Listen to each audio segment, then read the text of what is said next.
semester. It's at the end of it's kind of the end of the affair with the French.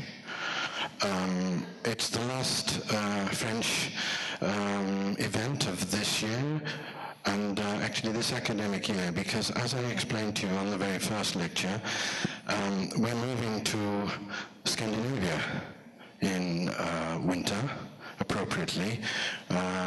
Just to give you a reminder, Joanna Horn is going to come on the 23rd of January. That's the first one. She is also the representative of the Canadian Biennale effort, and she will curate or commission the Canadian Biennale entrant in the Architecture Biennale this coming year. So we will have a conversation about that.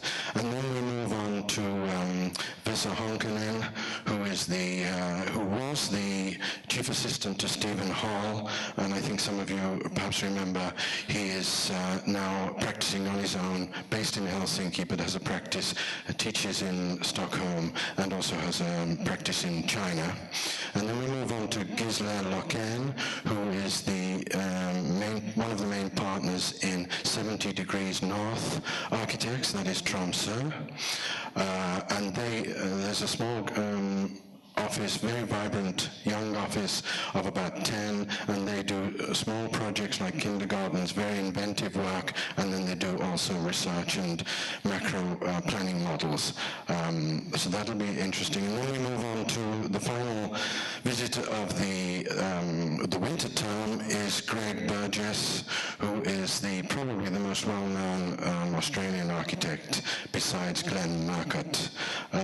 Burgess very different from Murcutt in terms of the type of range of work that he's done, and also he's well known for his reconciliation work with the Aborigines throughout Australia. So that's our program for the next semester. You remember we've had Francine Hubin first, and we saw how a big, a kind of well-known Dutch company then expanded into sort of Meccano International, and we saw a different type of architecture that she was doing in Taiwan than they were doing perhaps in Rotterdam in the early days.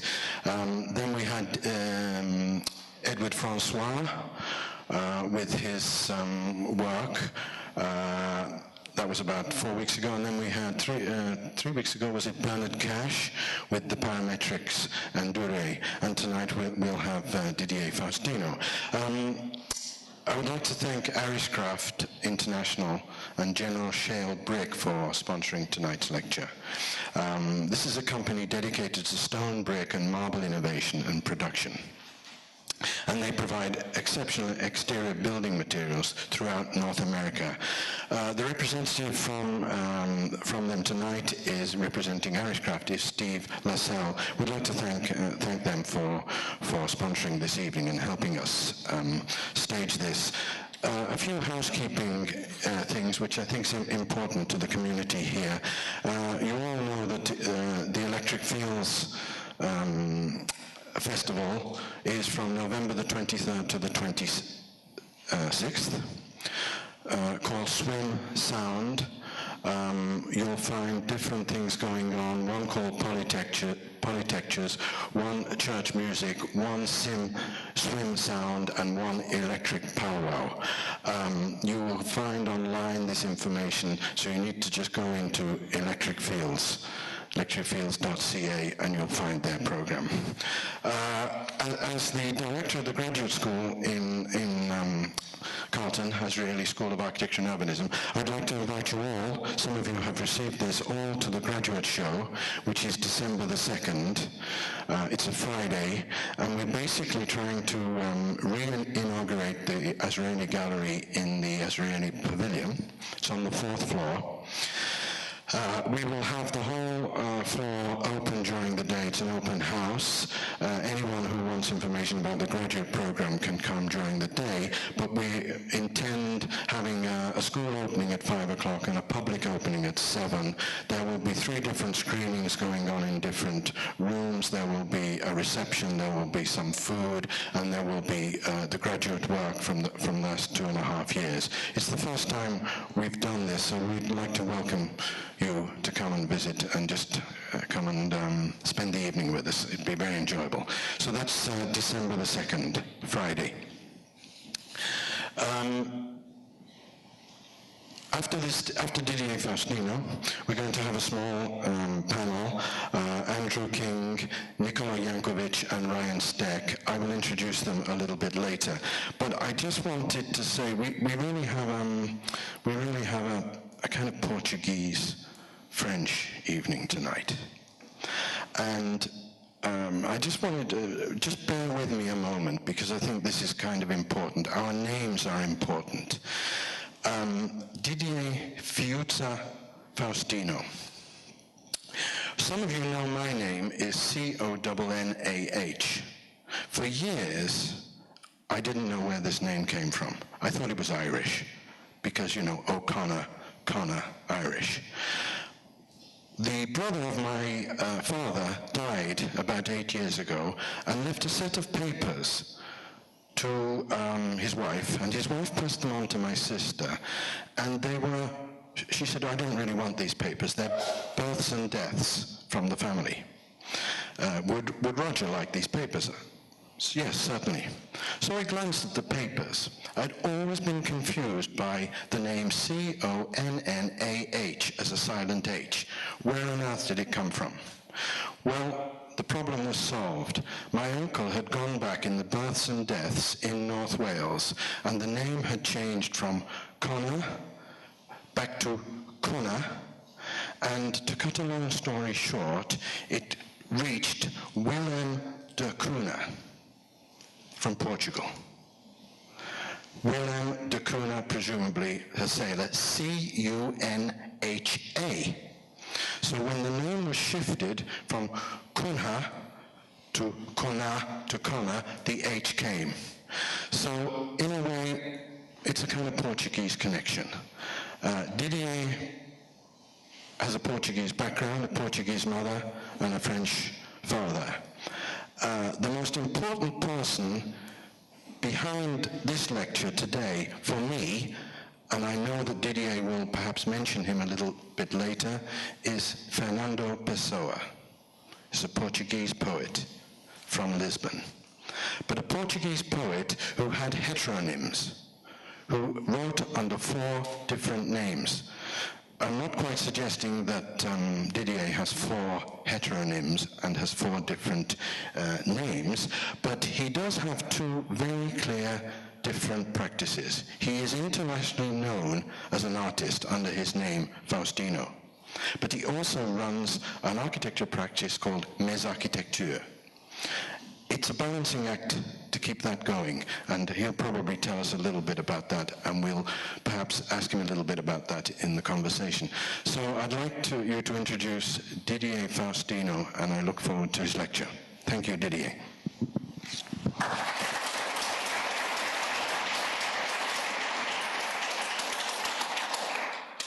Thank you very much. Carlton, and tonight I would like to thank all the people to invite me for this lecture. I got, usually we never start with kind of apologize, but I broke my computer 3 days ago. I fall down on the studio, so now I have a super small one, but I didn't know how it works, so the proportion and etc. have some problems to organize it as visual, so it's not exactly what I had. So you imagine you have like You need to make your own adjust. Usually, you know, when you have this new TV with the new scales and everything, the wide and all these kind of things. So I don't know how to use it. So I rebuilt my lecture yesterday and this afternoon on my new computer with really small. I just want to tribute tonight to start to say hello to Steve Jobs and his keynotes. Also to thank the French Embassy and the program Vis-à-Vis, the Carleton University for this invitation, and to apologize about my, let's say, not precise, perfect keynote. Remind Steve Jobs. Last week I was a bit sad because basically I grew up in a world with some doubt about manipulation, maybe because I grew up in the 70s in France, coming from Portugal, from a Portuguese family, and my mother, and so the story about the names, it's always strange because 2 years ago I discovered my family mother name with Fusa, come from Syria, Syrian background, Jewish background, coming from Rome, antique Rome, and at this time my family have a name called, the name was Fiducia, with bankers, and came to Portugal, and the name changed to Fusa, like quick. It's about money, you know, fiducia. Centuries and centuries after, I don't know how to deal with money. I still practice a kind of a strange dealing with architecture and sometimes with art. This in-between gave me a kind of back and aller-retour, as French said, to something with basically something unpredictable. I grew up between two countries, France and Portugal. Notions of nationality is really far from me. I feel like a Parisien. I grew up in suburbia of Paris. I really feel like a citizen of the world, but maybe a bit more like, let's say, Occidental guy. And I grew up, I learned about art, architecture, but basically what I like is the fact, a bit like the movie of THX 1138, George Lucas' first movie, and if you remember the prison in this movie, the non-ending space, the non-architectural designed space, but only this societal environment about a non-ending prison. I feel in this really non-ending moment of my life, of the world, where everything is possible. The only thing I know is a lot of data, a lot of unexpected moments, and many moments about my identity as an architect, as an artist, is something with something I don't know. As an architect, my last experience were really coming from the art world, art system, who provide me or who make me commissions if I talk about economic system, commissions who permit me to survive. And one of the last was in Lisbon a few months ago in the Museum of Modern Art, and thanks to the Modern Museum of Art here to give the space to talk to you. And in Portugal they invite me as an architect, as an artist, I don't know, to talk about architecture, and my proposal was about this book, very famous book about two-dimensional system, and kind of science fiction, first science fiction book called Flatland. And I proposed to the museum to jump into the void, to affront,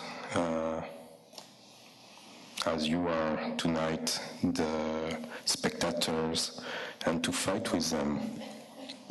So we just built this two-dimensional screen, and we invite to the people, to the public, to go in the backyard of the screen to fight with the public.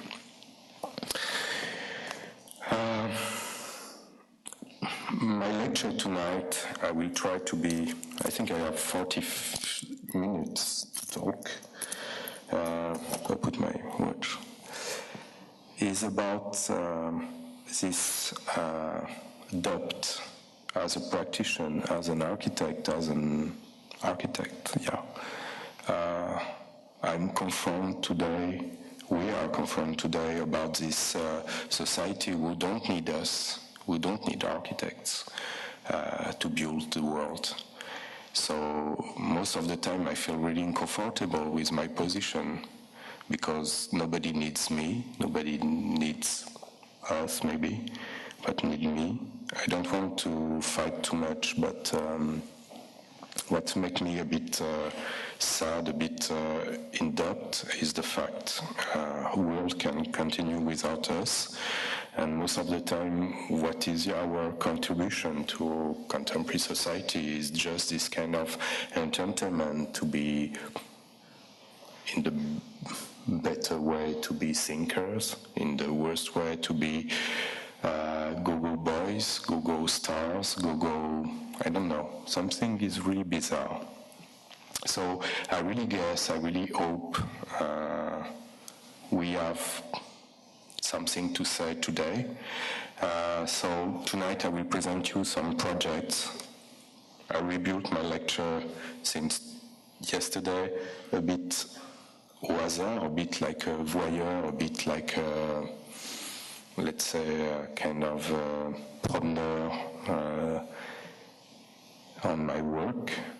So I start with New York, which is not so far from here, and the project, and this question, as I start in the beginning, between two cultures, France and Portugal, which is basically quite the same, but two countries not so far. And this doubt between disciplines and these kind of things I grew up. And what interests me is the limit between private. I grew up, and that as an architect, I start to work with this idea of what are we producing. So I have this interest between, or in this in-between, in the space, non-writing space, let's say, determined space. And a few years ago, last year, 2 years ago, I was invited by this mythical, fantastic space designed by Stephen Hall and Vito Acconci in the early 80s, called the Storefront in New York, with a space for architecture. And we produced this very simple. It was interesting because it's pure space dealing between outside and inside the public and the private space. And so if you know the space, is just this shop with the walls open and blurred the dimension. And they invite me to did the last show between, or let's say before the renovation of the space and the rebirth of the space. And what I proposed was basically to enclose this movable facade. Sorry, I need to look my pictures. This in-between space. So I call this proposal ghost, like that. Yeah, thank you. So I call this proposal, Ghost in the Shell, because I was really inspired a few years ago about this Japanese cartoon called Ghost in the Shell, and I just put the names about these letters, entre parenthèses, to says Ghost in the Hell, with a bad joke about the words. But what was interesting me was this limit, this blurring limit, and how we produce a kind of espace intermédiaire. So the presentation is supposed to be talking about my work, so I will go on. What I present you with something that interests me is this notion about identity, and most of my work is linked about the limits and in-between space. And after this show in New York at the Storefront, I was invited in the same sentence to make a show in LA at the Lax Art Space for Architecture, Art and Architecture. And because I was in the same territory, what was interesting me was basically to work with the same material, with this iconic, this symbolic, but maybe iconic. And I will come back on this notion after, and reuse this material and this notion about intermediate space. But the thing was how to adapt a show to another space, another landscape, another territory. And it was quite impossible because, of course, if you know about urban situation, LA urban situation is totally different. And New York is really, you have the front of the building, and then you have the backyard of the building with buildings. And New York, Los Angeles is totally different. So I adapt the proposal using exactly the same material, with basically the material of the limit, the material of the boundaries in the US, with also the material of property, how you describe your own possession with the chain link. And I changed totally the proposal, not to fixing the limit between outside and inside as I do in New York, but in LA to curve it and to generate a kind of space of transition, because basically the front of the gallery is linked to the backyard of the building and the gallery, so I just make a transit area and not captivating the people in between the two situations. So it was just a kind of transfer, and in a way, how as an architect, I was in the discussion a few weeks ago with some friends about how we generate narration and stories in architecture today, where everything is possible. And we were in this discussion about context, how we generate architecture through the context. And I was like, I really believe, as a lot of, and I will come back to Samuel Fuller, as fiction, only fiction can save the world or change the world. And about narration and fiction, I really believe the only territory architects have today is to manipulate this infinite moment about the narration and how you say the story. So, I'm not maybe clear tonight, but okay, this picture is called State of Unreal.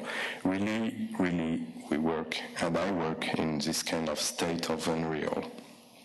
A few years ago, my first work, and it will be, maybe it's more clear for you if I go to a very, let's say, one after one. My first project was called Urban Peep Show. It was a project for LA where the notion of intimacy and publicity were totally blurred. And I produced this building, which was a kind of building with no windows windows. Just the only window was a kind of huge screen where you can exhibit your intimacy. A few years after, in France, and maybe everywhere in the world, it was this program. In French, we said, I don't remember the name, but TV program where people exhibit their own life and we manipulate who. With kind of an extreme moment of architecture for me. So we produced this first project. It's basically my first project, end of the 90s. Strangely, I didn't know where I go. Contemporary art take me to produce things and invite me to some biennales. For example, this one was the Guangzhou Biennale in 2002 or 3, where we propose a office for conspiracy, a kind of space where the people can meet together to conspiracy against the power. Of course, we don't build it. We were invited with Dan Graham and some Alora Casadia, and it was quite interesting because quite nobody built their project. And I just want to come back because I'm a bit impressed. It's the first time I have this kind of huge assembly. As an architect, I don't know where I go. I would say I should tell you tonight my lecture will be called the dot and how you manipulate or how you play with dot. We were talking just before with Nicolas about a new roman and some kind of this pleasure to be in a way French. I don't know if I'm French, but it makes me some pleasure. And Samuel Beckett, for me, it's the most beautiful French writer who is not French.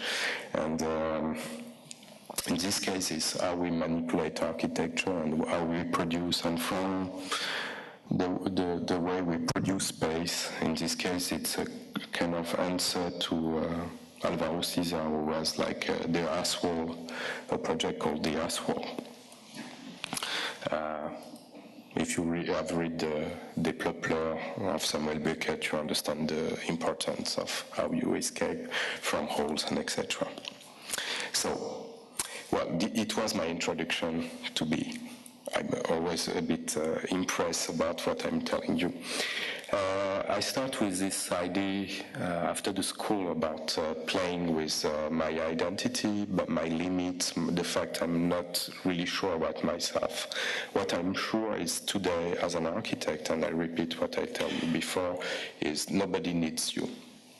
Nobody needs architects, and the contemporary society play with architecture as a kind of production of iconic, as something who is like more an advertise as a real need.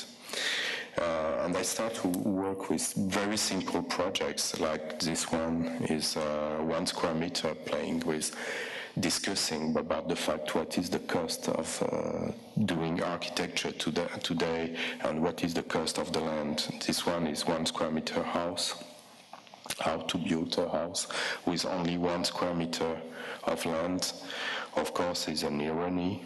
You play with symbols and about property, about ourselves, about receiving people, and you produce a kind of object with not basically what you see, what you get, but maybe talking about something else. So it's the limit. For an architect, it's not easy. So sometimes, let's say, this project is not so easy to defend, specifically when clients came to you and says, can you build one for us? It was a theoretical project and it became a physical, kind of empirical project. I built it, of course. City of Paris, when we finished the project, said it's impossible to use it. The idea was to make a kind of flat in Paris where the people can stay for 2, 3, 1 week, 1 square meter house. The irony was, for me, and the thing I like, not a real irony, but the real idea was to make buildings who make the critical about our society, where everything became individual, became something we can use by ourselves, and a bit, it was like the smart cars. Everything became home, my thing. And I says, okay, that's interesting situation, because if you produce architecture, we became my own house. It became the territory of collectivity, can be used by the people. So basically what is cities now, it's really interesting. It's really about, let's say, Denis Darko, in the way about this projection about ourselves. And we were talking today about this kind of auto-fiction, and I really like this idea of authorship in architecture, where you go and you produce things where you put yourself, you manipulate the client also, and you have a kind of moment where you blur the situation. And in this case, few months ago, we produced this exhibition in north of Europe, in Belgium, the north of Europe, about how you produce space without architecture. And the thing was to produce this kind of artifact of using, let's say, manipulation of... I go far. Excusez-moi. I just take a drink.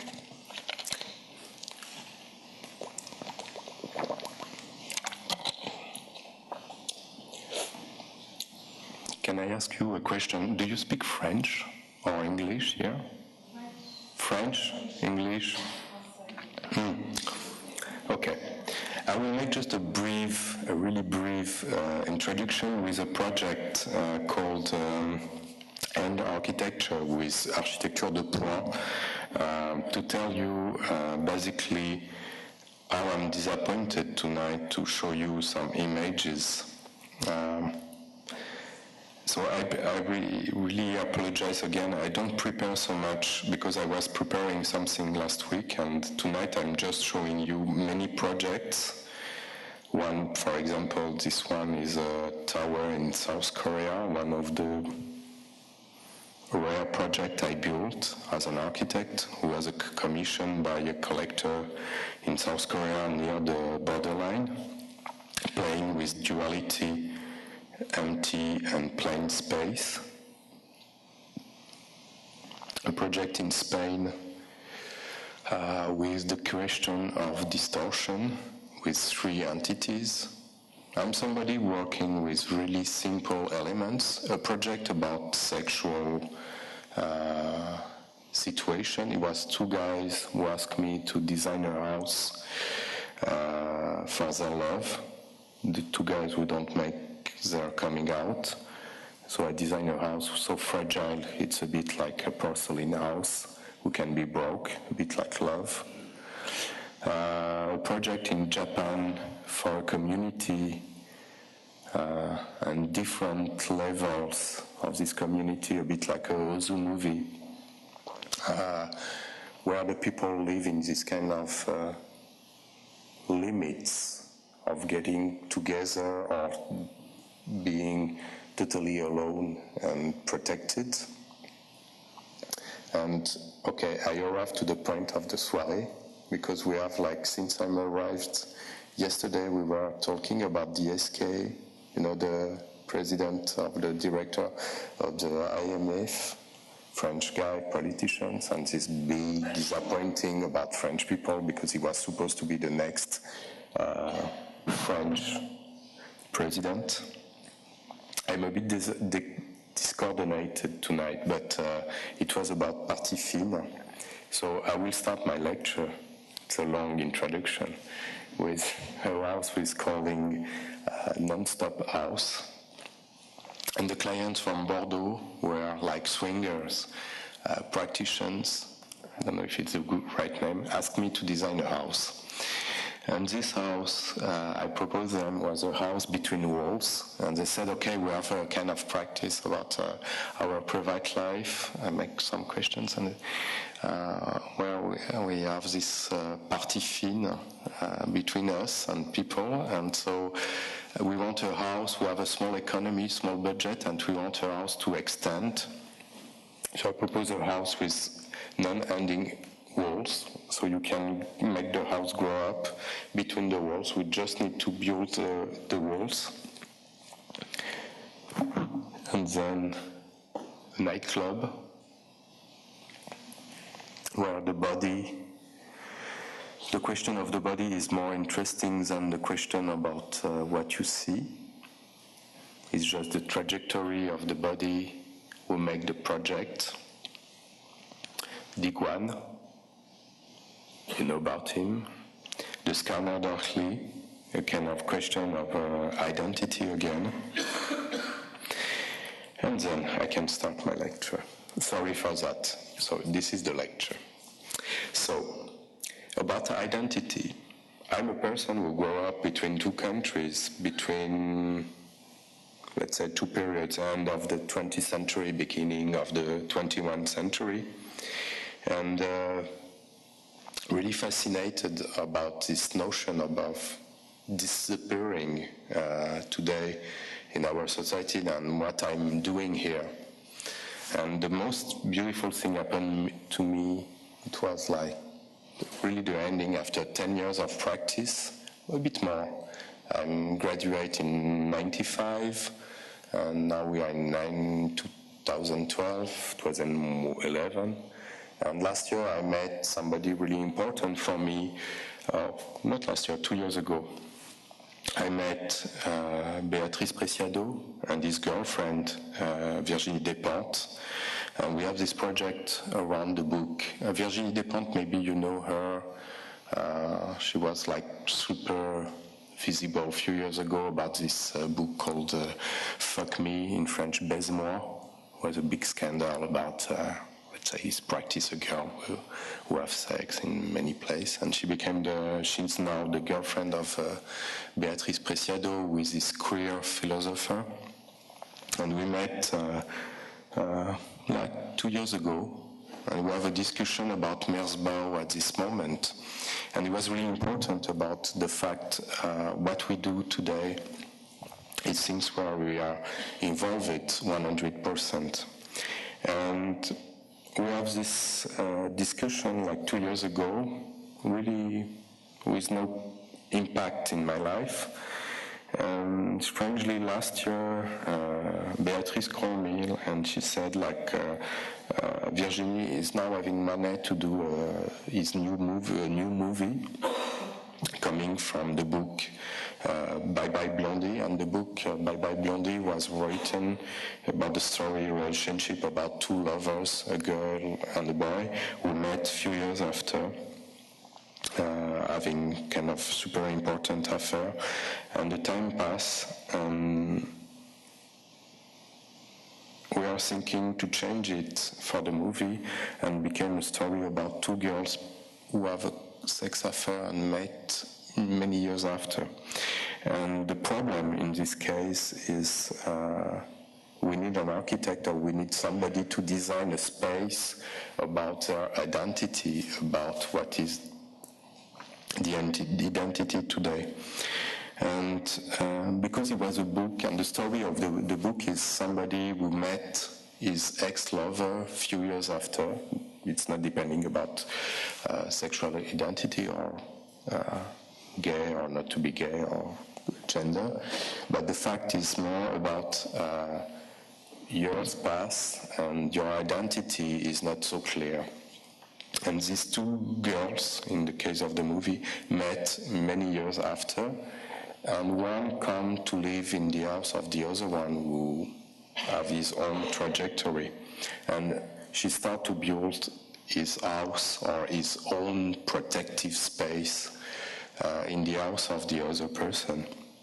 And what is the translation about that? And it was perfect because after 10 years about researching about limits, about project, about trajectories, body, and etc., it was the first time I have a real client, a real, let's say, question about what it means, identity, limit, in between, all this kind of thing. And we propose whole project using the plates of printing books, coming back to the scanner directly, and another story of Philippe Cadic, who is paid a printer, with basically there is some sci-fi identity, some aliens who reproduce the reality until the exhaustion.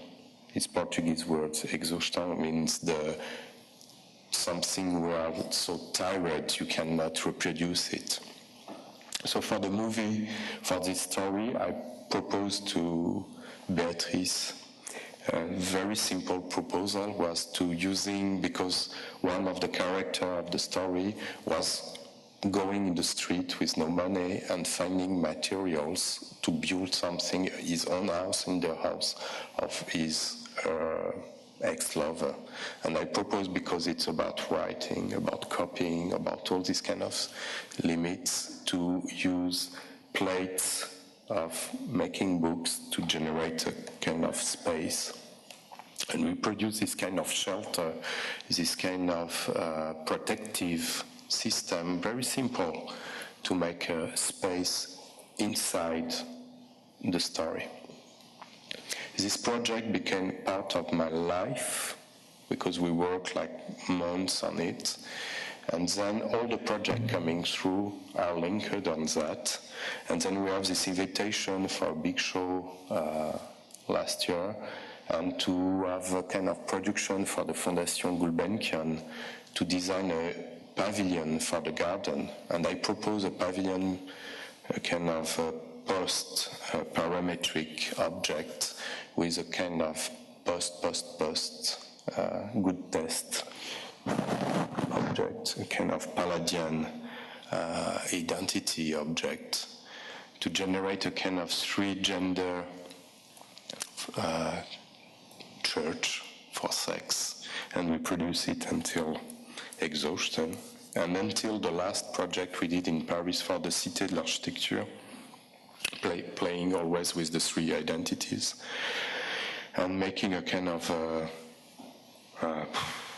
let's say, a kind of emptiness of architecture in the middle of the most representative museum of the world of architecture, reproducing history, to put and to establish a kind of fragile element with just a discussion space. Voila. And the strange thing, we have now a commission in Lyon, in France, to design a museum, and we make a kind of museum of three very simple elements, three genders of architecture, la voûte, le carré, le cube, la toiture, to make a kind of very fragile intersection. That's the point. I think you are a bit disappointed about my lecture, but it's... yeah, I think the conversation is the thing. What I want to tell you is basically what I revendique, what I can tell you tonight is I don't know how to be really clear about that. Usually we are, today in 2011, architects are supposed to be marketing kind of super show people. What I tell you is I don't know why I'm here. Maybe because my production of projects, one after one, give to many people some interest. I'm a bit like a drone. You know, drones are this kind of contemporary production with something who observe the world with a background, something behind, but basically there is no pilot on here, so there is nobody really inside. I'm a kind of ghost and flying, and I want to conclude with really the last project, really important we did, and maybe it's a dematerialization of to be an architect, but I really assume it is a project we did last summer for Tbilisi and the Ministry of the Highways, the Soviet Ministry for the Highways. And they invite us with another company, so they invite Mes Architectures with the studio we have in Paris, who come from a joke about Miss Van der Rohe, about Miss Architecture, and the story of Fort Worth house. The fact the plumber says about the architecture of Miss Van der Rohe, it's a Miss Architecture, the joke. And I called this studio a few years ago the Miss Architecture Studio, because basically what we are is really in this kind of don't knowing where we go. And when Tbilisi CTO invite us to make an analysis about this ex-farmer ministry building designed in the 70s, and invite also Omar people to come to have this kind of audit about the building, I was so disappointed. The only thing I tell them was, I need to build something to explore this building, and I don't know what I can do. And what we do is basically in 12 hours we design a car and we find materials to explore the building. And so we make a drone, a kind of aveu, I don't know the word in English, but aveu of basically architects. I really believe architects today are people who travel between the earth and the sky and somewhere else. And I would like to conclude tonight about this really fragile presentation to say, and again to apologize about my I don't know where I am actually after 15 years of practice. And so I just conclude with my last production for it was for Shenzhen Biennale of Architecture, called Double Happiness. But the first title of this project was L'insoutenable légèreté de l'être, en hommage à Kundera. So I don't know. Thank you.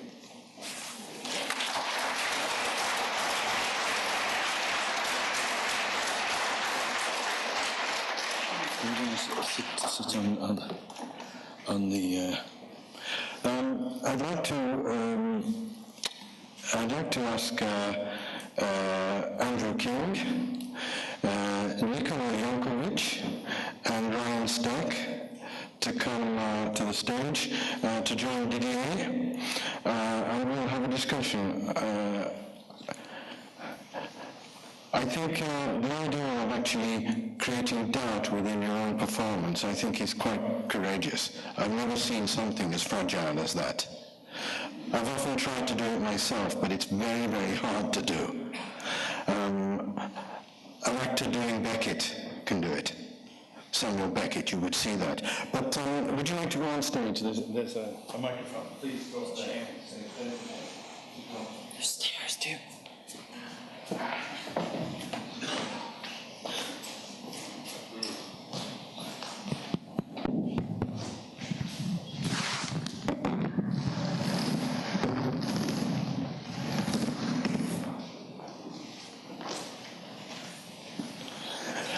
I think this is a great opportunity to find someone who has, in a way, stumbled upon a life between art and architecture, admitting really not doing or not understanding quite what they're doing, but in fact understanding what they're doing. What I would like our panel to assess is the relationship between art and architecture, which it allows for a certain sort of non-triviality within what is often considered a trivial condition. And I think that's important. And I would like also to ask each of the panel to pose a question to Didier about the notion of doubt and the notion of self-doubt when you're practicing in between, in a way, two clear professions or two clear exercises, art and architecture. Nicola Rogovic has come from Paris. Just let me give you a little bit of a background, because Nicola started off in architecture and decided after, I would say, I may be wrong with the years, but after about 25 years of teaching and writing, to change tack. He has a doctorate in geography, but has now moved into kind of non-teaching and is in the publishing world and doing excellent small, I would say, not so guerrilla publications, but excellent small publications. So, Nicola, I would like you to address a question to Didier. So it's a double difficulty for me to speak in English and to start the discussion with a so strange lecture. But I was thinking during this presentation to the title of a very famous exhibition of Bernard Rudowski in the MoMA in New York 45 years ago about architecture without architects. And I was thinking to Didier as something opposite, like architects without architecture. And a sort of strange position in his practice between art and architecture. And probably you can see very quickly the different slides of the show. And for example, the use of public furniture, and the capacity of Didier to misread or disrupt this type of furniture, public furniture, for produce a sort of private space. And this type of disjunction produce something very strange. We have a sort of inquiétante étrangeté when we saw so quickly a sort of so strange lecture about so strange spaces. So it was the beginning of my presentation, and maybe we can continue with... Okay, I'd like to introduce Andrew King, who has taught at Carleton and has now been appointed visiting professor in McGill. Andrew, you're familiar with many of the references that Didier has used, especially, for example, moving from Philip K. Dick to, say, J.G. Ballard, and the use of cinema and weight. Would you like to comment on? Thanks, Roger. I wasn't going to talk about cinema at all, but I guess I will. I guess to me, what's interesting about the notions within cinema, and I guess it relates to sort of what I found really interesting about the. I didn't think you were lost at all. By the way, I need notes, and you didn't need notes. So that means that I think in the end you're on pretty stable ground. But the notion of identity. And where that lies, and for me, cinema, or working within cinema, particularly in my practice where cinema really tries to find that boundary between public and private, where identity can exist publicly and privately. And I think what I found interesting about your work is that you allow doubt to be part of the identity in your art practice, which seems quite normal. Doubt is the sort of driving is like a driving principle, a driving party, a driving idea. But the challenge is the more architectural projects, the projects that are more tectonic, the projects that are more about space, the projects that are more about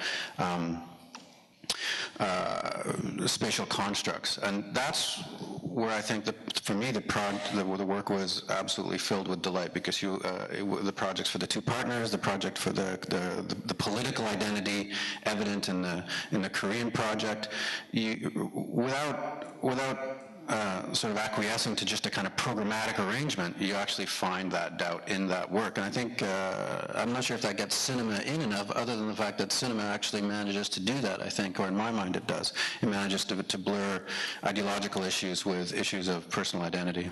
I don't know if that's a response or a question.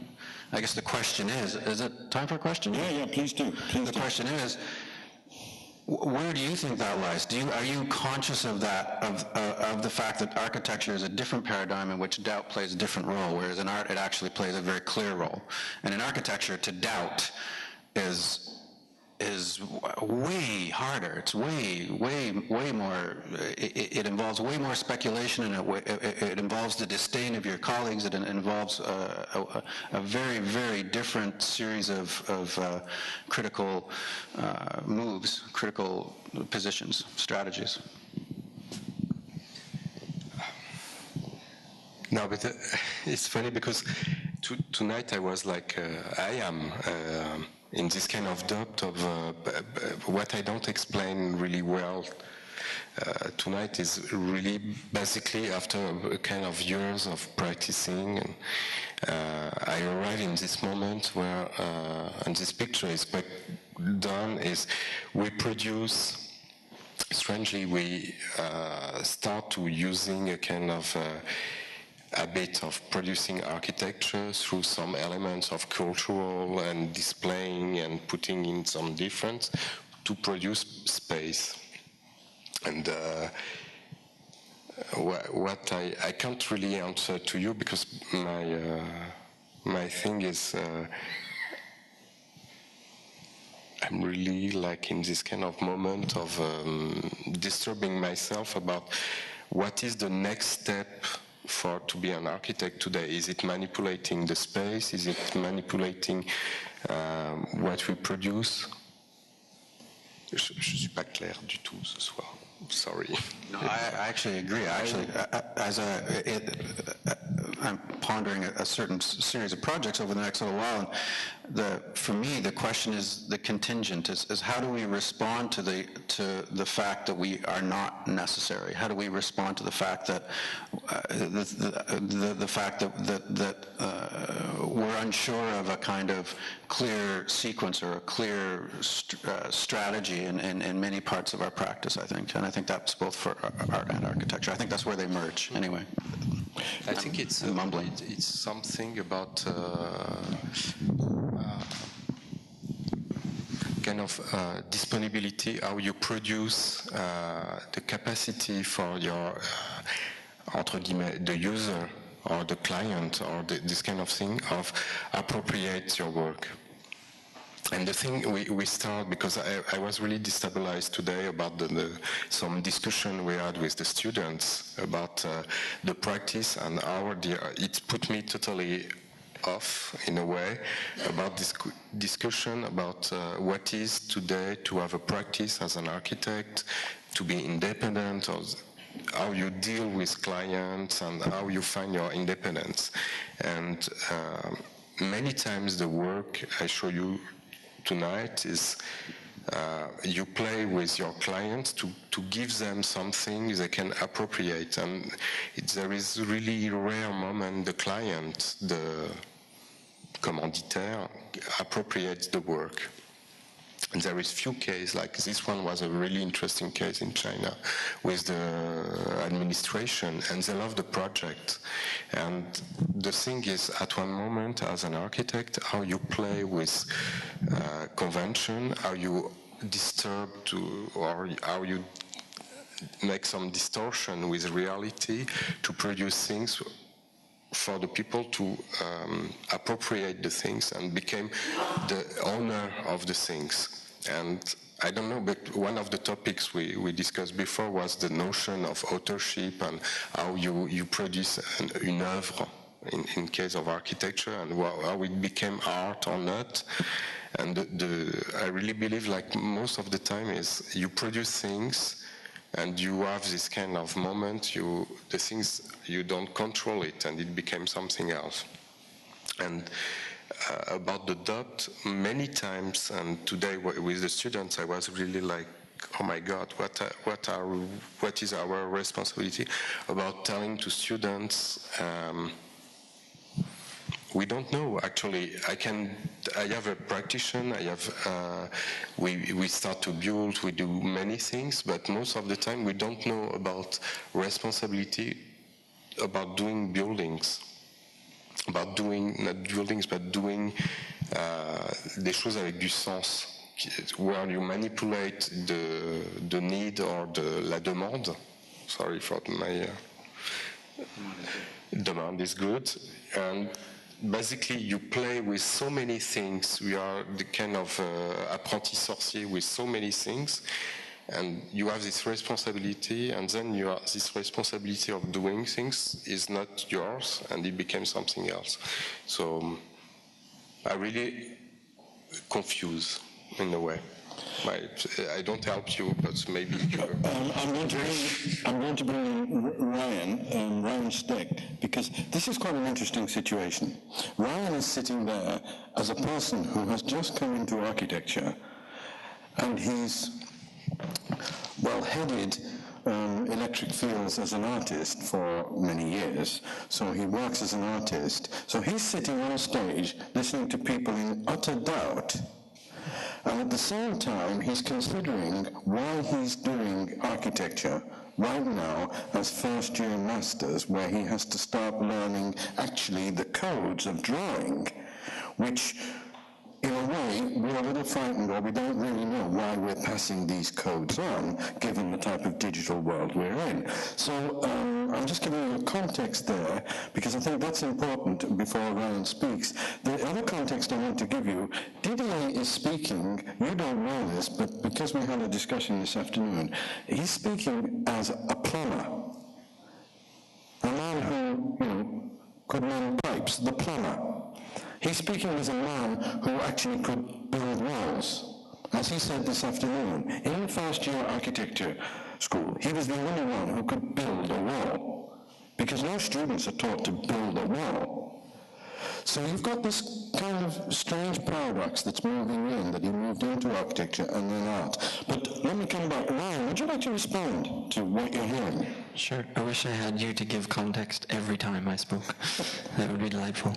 I think at the sort of fluidity of your practice and your thinking across these two disciplines is why in the end, and you expressing it as a questioning in general, why you have two studios. Like, why do you see it as, in the end, manifest itself as two separate entities? And then, given that you have so much questioning going on for yourself, at what point do you decide where's this overlap? Because that overlap must be very difficult for you, because it's not very clear. If we wandered through the slides, I don't think, especially the general public, wouldn't be able to say, well, that must be from his architecture studio. Well, that must be from his contemporary practice. So, for you, how do you divide those parts of yourself? Now, it was funny because today I was like thinking, and from a few months we start with this double thing, and it's a kind of answer. Strangely, it's not from inside.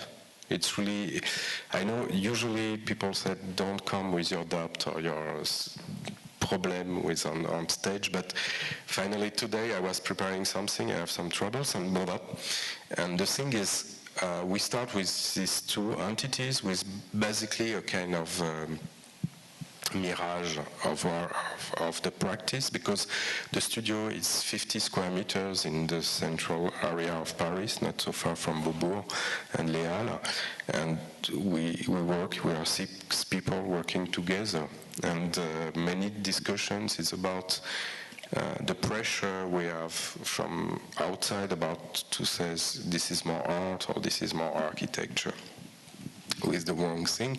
And today I have this really bizarre things with maybe not interesting, but about I have this consciousness. It's really strange, and it came onto my face today about what I am doing here, about this on tour to be an architect, entre guillemets, artist. I don't care about that, but the fact we are like here, like typically about this societal system today, where we are on tour, we show the work, we are kind of discussing about our production, and we have no time. It's really about acceleration, about the system, where we have no time to questioning. So you will tell me, take your time and come here to have some things to say. But to be honest, I was just today like, I'm talking as an architect, an artist, and what it means. And tonight, sorry for that, but to be really honest, I don't know who I was talking about, and looking to the things, and I was like, and basically your question about to be Didier Faustino or Mes Architectures, basically to come back to the initial story was I started as an architect, and the projects we called the first Mes Architectures, the second Mes Architectures, the 10th Mes Architectures, and it was the name of the project, was Miss Architecture, David Réponse. So the scale was not a big problem, and the problematic between art and architecture for me, for the studio, is not really linked about the format or the artifact, typology of the artifact. It's really about, we have this no complex, I have no complex to play with small, medium or large system. We play about the pleasure of doing projects with, maybe for me the thing today is as an architect, as a designer, as an artist, what is interesting for us, for the thing is do projects and to have the same acuity, the same quality of the answer, the same level of the things. Thank you. Can I just take a question from the floor? Anyone else who would like to pose a question, please come to the microphone. There's a question from the floor, Ben. Yeah, just in relation to the kind of the issue of doubt that has been risen today. Maybe ask the panel in general, how do you feel about, and we talked about Cécile Serassela today in the studio, but how do you feel about a statement like Victor Hugo, who qualifies architecture as a fundamentally social and collective art? And is that kind of, or in the position we are right now, is that kind of relative to that, where architecture as a formal or tectonic art has kind of exhausted itself, and now architecture is kind of looking back now at art and saying, well, the explorations that we've seen in art for the last kind of 50 years are tackling fundamental, like, architectural problems, which are problems of public space. So is that some, like, how do you feel about that? Is that something you identify with, or?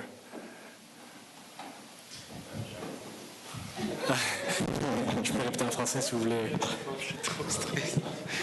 Sorry, I'm super stressé. Can you make it in French? Est-ce que vous voudrez que je répète en français? I'm just asking about Victor Hugo qualifies in Cécile Serassela. He qualifies architecture as a fundamentally social and collective art, and not a tectonic and geometrical art. And are we kind of in a position now in architecture where we're in this almost confrontation where architecture is kind of looking back at art in the last 50 years and realizing that art has kind of addressed fundamental social and collective issues, questions which deal with public space. And is this kind of doubt that's now happening, which we saw today between art and architecture, is this kind of the problem with architecture realizing it's a little bit exhausted itself as a geometrical and tectonic art and now trying to kind of regain its place in social space? How do you feel about that? Like, no, I'm really afraid about maybe, I don't know, since it's really a strange moment, because your question is about some kind of things I look to my work, and at one moment I just feel like, is it I'm totally disconnected about reality? So I became talking just only about myself, and maybe tonight I only talk about myself. So disconnected about social reality and those kind of things. I hope the projects are connected to kind of reality, and the answers are linked to, I used to say, body, linked to the body, the question of the body is with physical, social, political questions. But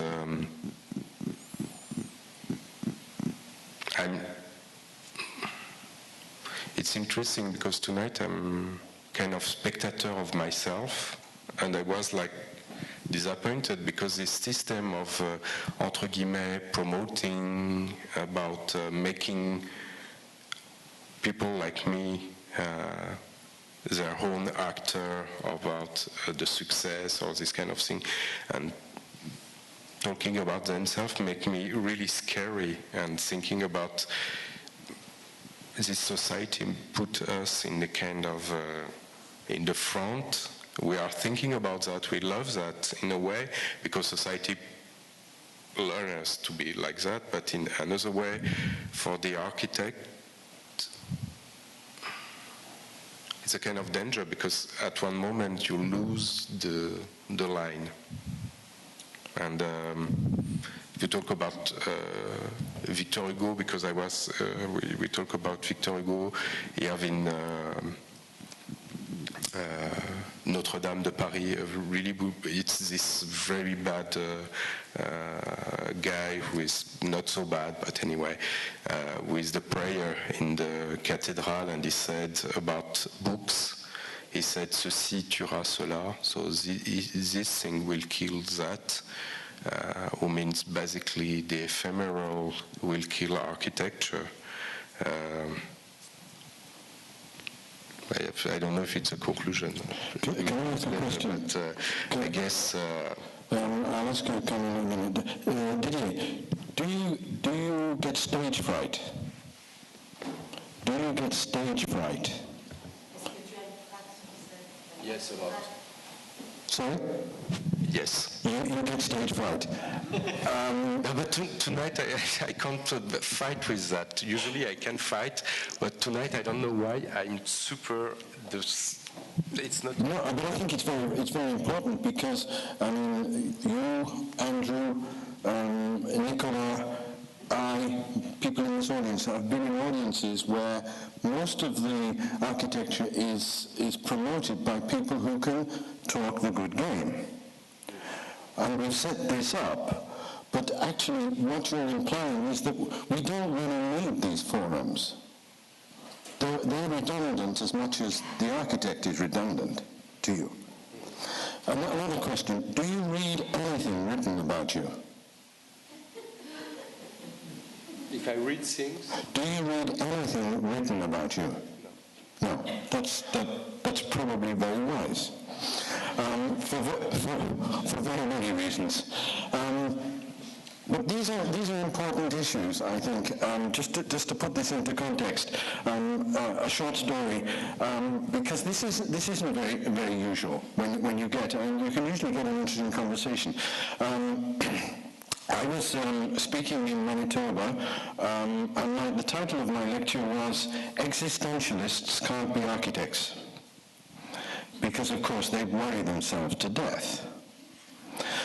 And I gave this lecture, and some of you may know Paul Shepard. He's an architect who's written a couple of books called "What is Architecture?" And it's an essay. And I saw Paul Shepard in the audience when I was talking about architects being, you can't be depressed and an architect, because you'd commit suicide. So I was talking about these notions of the architect as an identity and an individual, trying to work in architecture today, but going up against certain issues. And Paul Shepard, who goes around the world lecturing with his book, who is used to these situations, who is very confident, who is, talks the good game. The books are very good, very intelligent.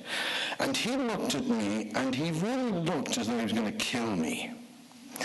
And after the lecture, he went away, and he didn't speak to me at all.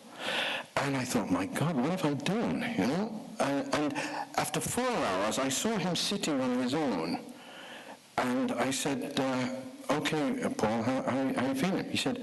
He said, you completely shocked me because for 4 hours I didn't know what to say. But then I realized, actually, you're saying something that somebody has to say this.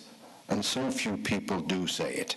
And this is what I'm getting to tonight with Didier. It's more than a fragile situation, because we never want it in this type of forum.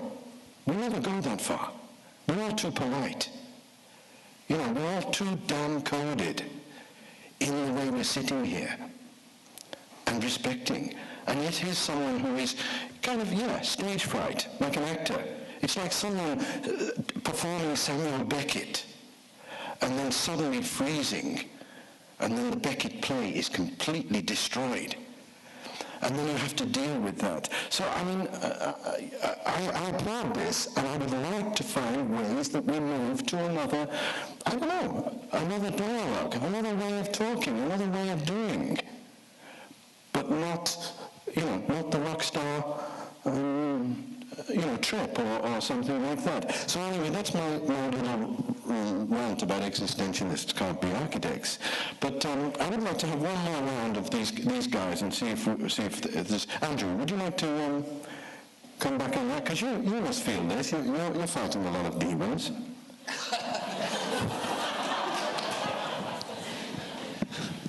I look forward to hearing about my demons later on. I embrace my demons, which is, I guess, why I dress like this. I don't know.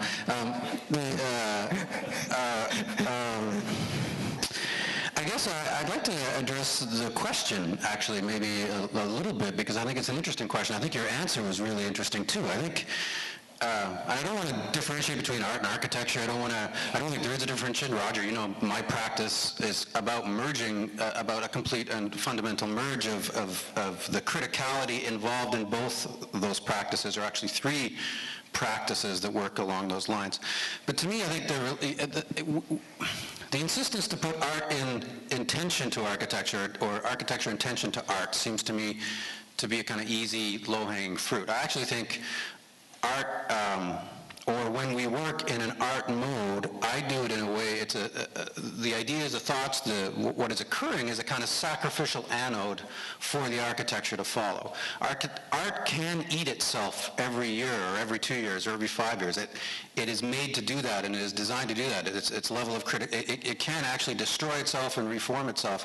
And I think what you said about I don't know how you put it, but it was beautifully put. It was about architecture can't afford to do that in a way. Architecture has to maintain a kind of continuity.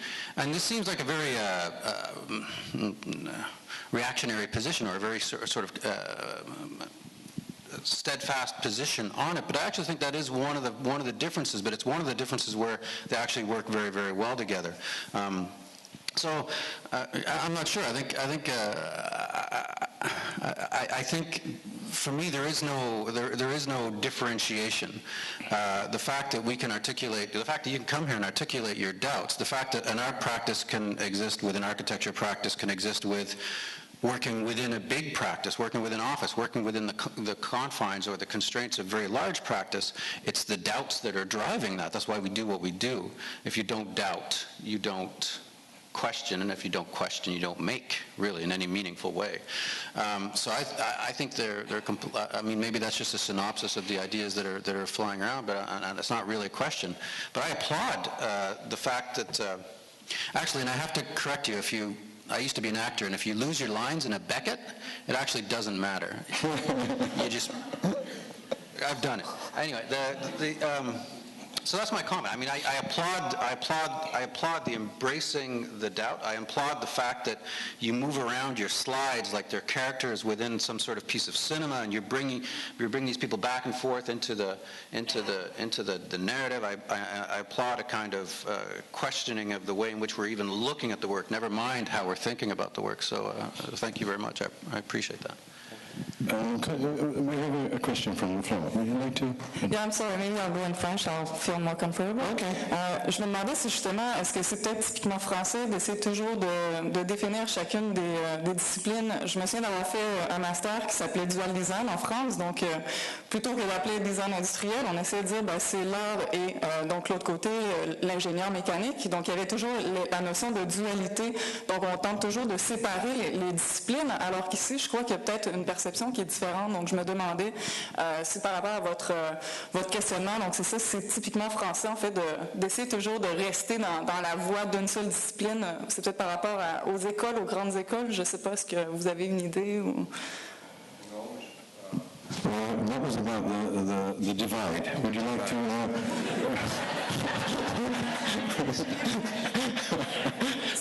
Basically, I was speaking about, there's a duality, like the way I studied in France, and it was like engineers against, like, or versus art, and I thought to me it was called industrial design. There was a discipline which was in the middle of it, and I think it's the same. You're trying to separate both disciplines, so I was just wondering if it's typically French to try to, or maybe because of the cultural background, the way the schools are made, or yeah. I don't know. I don't know if it's typical French. I don't think it's typically French.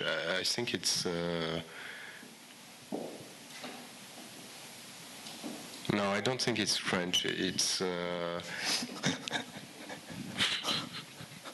Nicolas, you don't think it's French either? Do you think it's French? No, I'm surprised by this type of question because of course, when you do a lecture with a presentation to the public, you have to make a sort of dialectic and try to share different approach. But no, of course, we have the caricature of French guys with Cartesian subject and object and so on. But I don't feel this type of approach as a typical French approach. Okay, would you like to respond? Anybody have any other questions? Would like? No. No, I don't really have any other questions. Lots of questions that are leading in my head where I wonder about where we start to talk about that easy fluidity into art. And sometimes when I experience those conversations, it always, to a greater degree anyways, it feels as if these other disciplines like architecture are almost swallowing up art and kind of grabbing it. And gets me thinking about what is particular about being an artist, about being only an artist, about being, and what, for myself, am I giving up and letting go of to enter into another discipline? Can I fuse them together, or is there going to inevitably be a part of it that must be suppressed and killed off? Maybe that's a little dramatic, but do you feel like there's times where it's not necessarily intention, but there's really, in order for them to coexist, some part of them has to really be. I will be really pragmatic because basically it's the exercise to be here to present and etc. And maybe I make a mistake, but for me the case is really linked. Most of the project I show you tonight and about art, architecture, basically the thing is my point is really about to be afraid about to give a kind of structure about some project who doesn't have clients, who are just analyze or a kind of I don't show you some project I did about let's say migration or these kind of things, or and I mix it with projects who are clients' project, but the approach is exactly the same. It's at one moment we take the subject and we manipulate it to produce something who makes sense in on the way of the production. And I fall in typical le piège. Pour moi, souvent, c'est de tomber dans ce truc, et je suis tombé dessus ce soir, encore une fois. Once again, I fell in this kind of thing. It's always about the mirrored question, are you an artist, are you an architect? And basically, it's an answer I can't answer. I can't tell you if I am an artist or an architect. I'm just somebody who answers to some questions and try to find producing some questions through my answers. Thank you. Sarah, would you like it? Yeah, this is going a little off topic, but this image for me has been really influential with writing my thesis this year. So my question is more about, it seems like the idea of play has an underlying influence in your work, not only in the creation of architecture and art, but also as a programmatic function. Is that sort of a conscious effort for you to include the idea of play in your work, or sort of something that's just happened over time? The notion, is the notion of play. Blurring the limits, maybe, randomly, to not to be at the right place at the right moment. It's kind of a comfortable situation, and it permits you to go on. Does that answer, in a way? It's not specifically play. Another question here? Would you like to? Yeah, no, I'm not sure if it's so much a question or a comment, but intriguing lecture nonetheless. A couple of things that struck me. One, the first sentences you said was that the world doesn't need architects, which is an interesting thing to say at a lecture that's being hosted by the School of Architecture, and with probably a lot of audience members who are architects who are involved in the profession. I don't like being told that I'm not needed, but, well, reality check, I suppose. But that was one interesting thing. And the other interesting thing is that a lot of your discussions seem to focus on this question of identity. And what struck me in some of your artworks, shall we say, and I'll confess I'm not very familiar with it, but I was looking at your website at lunch today, and it didn't surprise me that you expressed a lot of these questions about doubt, self-doubt, even commenting how you had a bit, suffering from a stage fright right today. I don't blame you, because I'm experiencing it right now myself. But some of the work that you did, especially when it used sort of megaphone type of objects, which almost by definition become a very isolating thing, because basically you're sort of inserting your face into these objects and kind of removing yourself from the outside world, which you could argue is sort of a way of expressing a doubt, or at least trying to get away from that doubt and like isolating yourself. So that's, in my opinion, kind of a way of you expressing your own identity. Whether or not it's deliberate or not, I don't know, but that's kind of what I saw in it.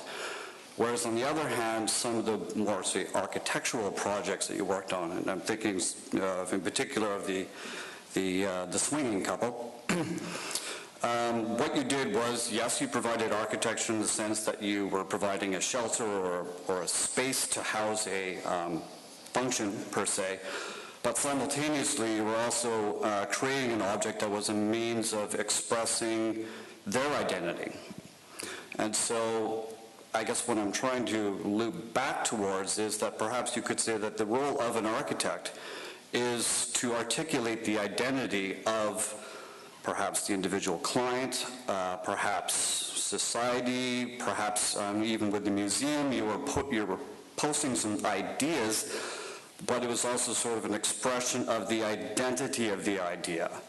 And sort of that could be a situation or a scenario where if you have a person who is looking for a means to express themselves, but perhaps doesn't have the capabilities or the practice or the experience in doing that, that's when one turns to an architect, and that's where architecture has a role. Beyond simply saying we don't need architects to shelter, which is true, we don't. But there is a greater role, or there's a larger role, and I would argue that that is, perhaps not exclusively, but one of the roles of an architect. And it is the question of finding the identity of the person, of the client, of the society, whatever, and expressing it. Thank you. Thank you. Would you like to respond to that, or are we going? Are we going to another complete area? Would someone like to give a small French version of that? I think the gentleman sort of articulated the fact that we might be in a situation where a certain amount of architects are redundant, but he's making a case for a situation arising where there is a role for for architects, and I think we would probably agree with that anyway in terms of what you've said. Yeah. Okay. I think we're getting towards the end. I'm going to finish with the most important poet, one of the most important poets of the 20th century, Fernando Pessoa. Because tonight, this is a man of disquiet. Pessoa wrote the book of disquiet. And I think, Didier, we talked about this afternoon, he has given a sort of interesting, wouldn't call it a lecture, an interesting insight into disquiet. And we all have disquiet at certain moments. So this is the final line from Pessoa. Each soul is a demon. No man is a soul until he is a demon. Love is the monster. Love under mastery. Love is a mortal sample of immortality. Thank you very much, didierFAUSTINO.